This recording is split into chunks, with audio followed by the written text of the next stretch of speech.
A little uptick in available inventory this week.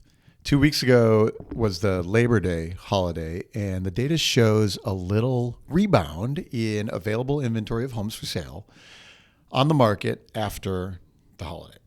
That's actually the first up week in a few weeks. Our forecast for the total number of homes on the market at the end of the year doesn't change, however. We should have a few more weeks by the end of October where inventory rises and a few weeks where it falls. Then by November, inventory falls quickly through the end of the year. We still have a critical shortage of homes for sale in the country right now. And it no longer appears that that shortage is going to end anytime soon, even as this market is much slower and interest rates are much higher. So, of course, we will keep watching and report here as it happens. Every week, Altos Research tracks every home for sale in the country. We analyze all the pricing, all the supply and demand, all the changes in that data, and then we make it available to you before you see it in the traditional channels. If you aren't using Altos market reports with your clients, your buyers and sellers right now, might be a good time to step up. Go to altosresearch.com and book a free consult with our team, because everyone is worried about what's happening right now. They need you to help them see clearly. I'm Mike Simonsen. I'm the CEO of Altos Research, and here's what the data looks like for the week of September 19th, 2022. Available inventory of single-family homes for sale rose almost 1% this week, back up to 552,000. This week's rise follows the 3 down weeks of shrinking inventory. It is not uncommon for unsold homes on the market to rebound a little after the Labor Day holiday. For the last 6 years, that's the pattern, and that's what happened this year. Our forecasting model expected an increase this week of about 0.5%, and we saw almost 1%. We have 26% more homes on the market now than we did last year at this time, and 43% fewer than 2019 before the pandemic.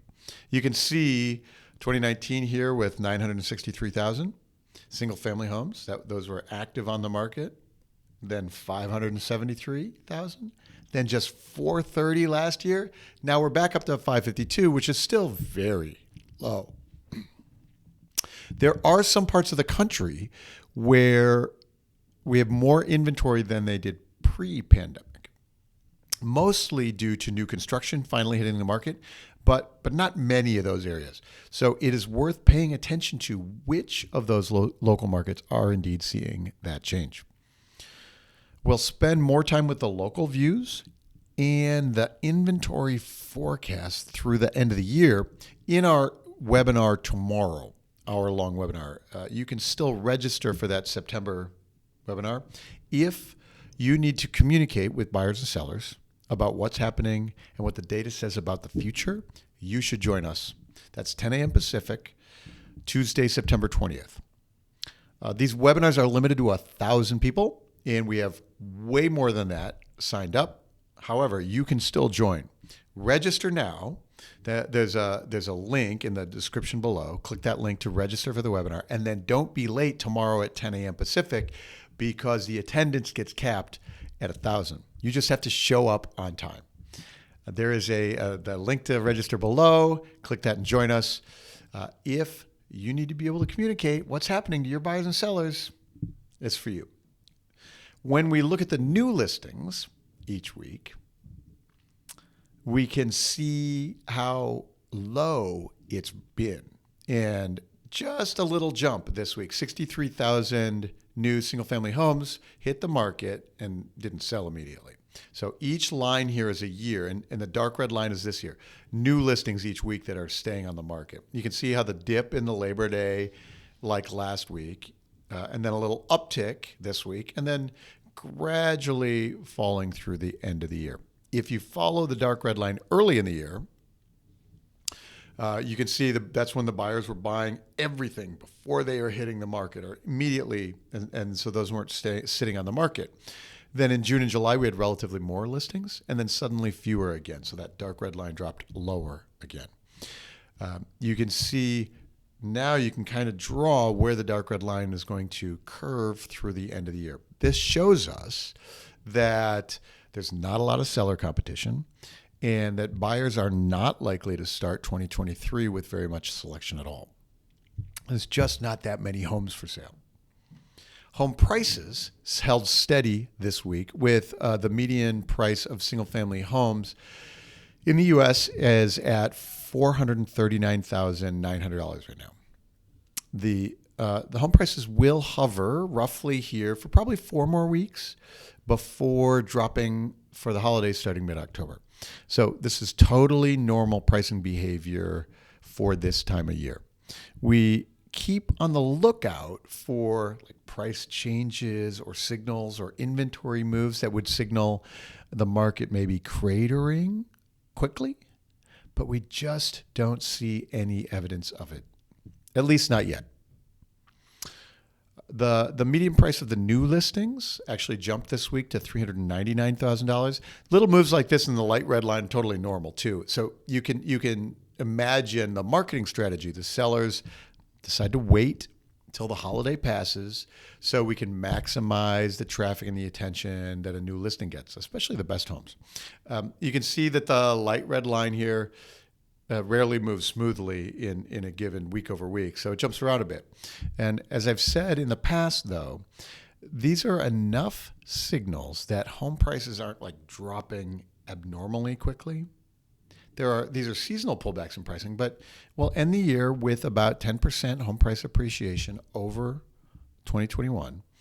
And it's kind of the exact range that we've been highlighting all year long. The percent of homes on the market with price reductions ticked up this week to 40.6%. So 40% of the homes on the market have taken a price cut sometime in the last few months from the original list price. The price reductions will continue to inch up through October. There are homes that didn't get the offers that they were hoping to get. And so if you want to move them before the holidays, you do a price cut. While 40% price cuts is more than we've seen in a bunch of years, it's not record high. It is, during the bubble burst period, 50% of the homes on the market had taken price cuts. We're nowhere near that slow right now. Price reductions are a leading indicator for where transaction prices will be in the future. They also lead where the new listings will land. So especially next January, when the 2023 market starts fresh, if price reductions hit, say, 45% or more, that's going to be a bearish signal for sellers for next year, for home prices for next year. Sellers will know exactly that. They know that the home down the street is taking price cuts and hasn't sold. And so when it's time to list, they know to discount a little bit. So that's something we will keep our eye on over the next 6 weeks or so, especially if mortgage rates stay in the sixes. What if demand cools significantly more and more price reductions hit in? That could be a real signal for 2023. So it's something to keep our eye on for the next handful of weeks for sure. How quickly do we see that impact of policy on home prices? We'll watch it here. Finally, just a quick note and some data that we wanted to point out. We've measured 3 weeks in a row of slightly declining rents on single-family homes. These are small downticks, and we're down just under 1% from the summer's peak. So rents have been so strong that it makes sense to pay attention. The inflation numbers are high, in large part because rents have been so high. The question is, are we seeing rents, the first signals of rents peaking? I don't have real insight about the macro conditions of where rents trend from here, recessions or inflation or jobs, but I am interested to see how quickly we can see those macro changes or economic policy impact the market in real time. The median rent for a single-family house in the U.S. is 2275 this week. It ticked down from last week, and it's something to keep an eye on. So many variables actually to keep in view. The only thing we can do for sure is watch the data and learn as quickly as possible where the supply and demand is leading us. If you have buyers and sellers who are looking for guidance right now, make sure you get them the data and so they can see for themselves what is happening in your local market. Even in the most hard hit markets, we can maybe see the slide slowing. In some of those markets where we have a lot of new construction, we can see those starting to hit the market. Your buyers and sellers need to know that. Go to altosresearch.com and sign up so you can get the data in your hands and the hands of your clients today. There's a link to Altos in the description below as well. That's all the data we have time for this week. See you on the webinar tomorrow. Don't forget to register for that webinar and join us. Back next Monday. See you then.